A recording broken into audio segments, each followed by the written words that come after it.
డీసీవన్ news ప్రేక్షకులకు నమస్కారం.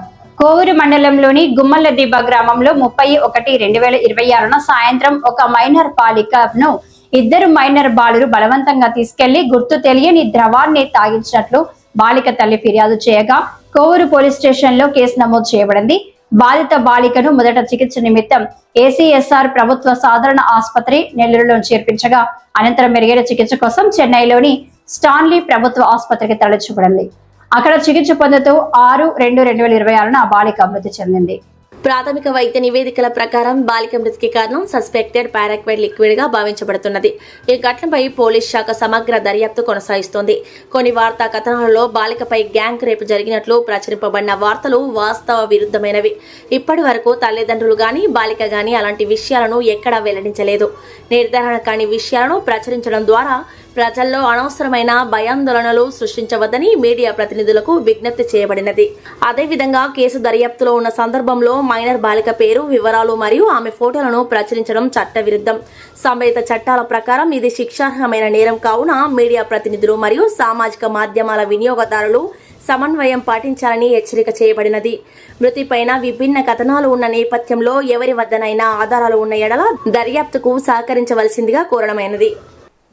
ఈ నెల లాస్ట్ మంత్ 30వ తారీఖు కోవూరు మండలంలోని గుమ్మలదిబ్బ గ్రామంలో ఒక మైనర్ బాలిక కిడ్నాప్కు గురై నేపథ్యంలో మీడియాలో వచ్చిన విభిన్న కథనాలకి సంబంధించి ఈరోజు ప్రెస్ మీట్ కండక్ట్ చేయడం జరిగింది.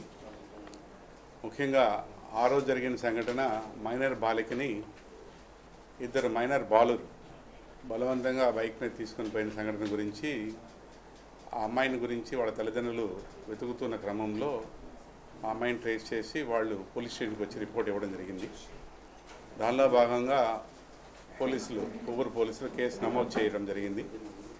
దర్యాప్తులో భాగంగా ఆ అమ్మాయిని కొవ్వూరులో ప్రథమ చికిత్స నిమిత్తం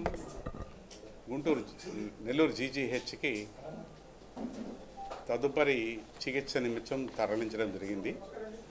అక్కడ పీడియాట్రిక్ వింగ్లో డాక్టర్ గారు మెడికల్ ఎగ్జామినేషన్ చేసిన అనంతరం ఆ అమ్మాయికి హెల్త్ ఇష్యూస్ రావడం వల్ల మెడ్రాస్లోని స్టాన్లీ హాస్పిటల్కి మెరుగైన చికిత్స నిమిత్తం తీసుకుని వెళ్ళారు.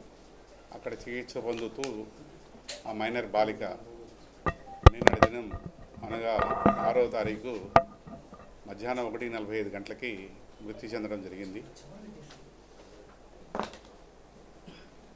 పోలీస్ దర్యాప్తులో భాగంగా మృతురాలి తల్లిదండ్రుల్ని, మృతురాలని సాక్ష్యాధారాలను నమోదు చేయడం జరిగింది. వాళ్ళ రక్త బంధువుల దగ్గర నుంచి కూడా సాక్ష్యం సేకరించడం జరిగింది. వాళ్ళ స్టేట్మెంట్స్ రికార్డు చేయడం జరిగింది.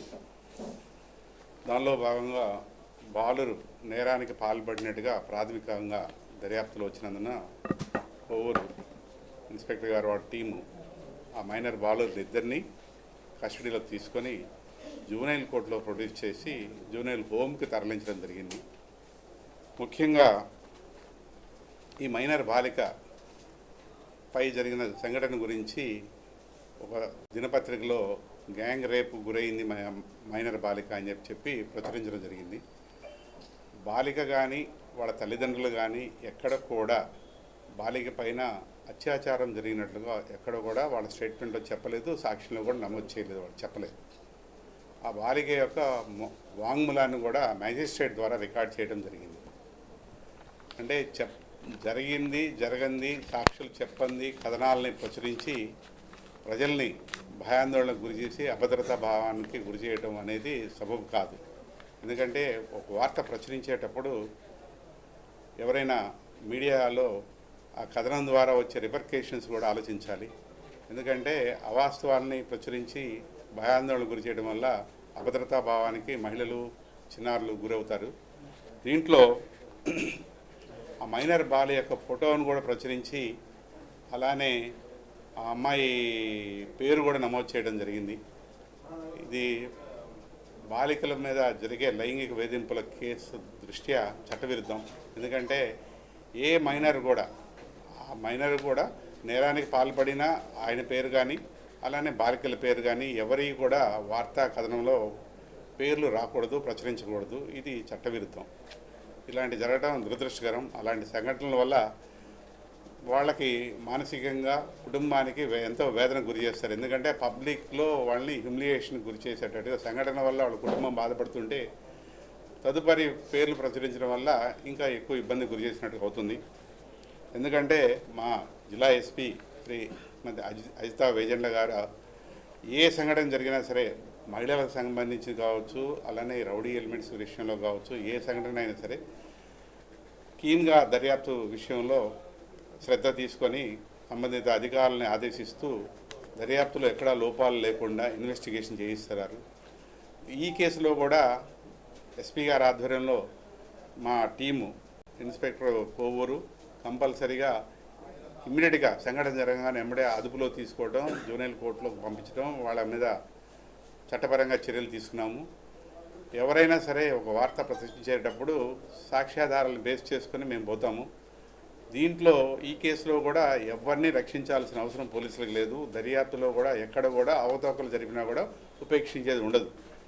దాంట్లో ఆ కథనంలో దర్యాప్తుని వక్రీకరించేటట్టుగా కథనాలు ప్రచురించడం కూడా దురదృష్టకరం. సాక్ష్యాధారాలు బేస్ చేసుకుని పోలీసు దర్యాప్తు ఉంటుంది, కానీ కథనాలను బట్టి ఎప్పుడు కూడా ఉండదు. ఎందుకంటే పోలీసు దర్యాప్తు ఎప్పుడు కూడా సాక్ష్యాన్ని బేస్ చేసుకుని పోతుంది. దీంట్లో తదుపరి ఎటువంటి ఈ ప్రచురించిన వాళ్ళు ఎవరైతే ఉన్నారో వాళ్ళు కానీ ఎవరైనా సరే ఒక క్రైమ్కి సంబంధించిన ఇన్ఫర్మేషన్ మాకు ఇస్తే వాళ్ళ ద్వారా వచ్చిన సాక్ష్యాన్ని కూడా మేము తీసుకుంటాము. ఆ కేసుకు బలం చేకూర్చే విధంగా ఏ ఎవిడెన్స్ ఉన్నా సరే, ఏ డాక్యుమెంటరీ ఎవిడెన్స్ ఉన్నా, ఓరల్ ఎవిడెన్స్ ఉన్నా కూడా మేము తీసుకుంటాం.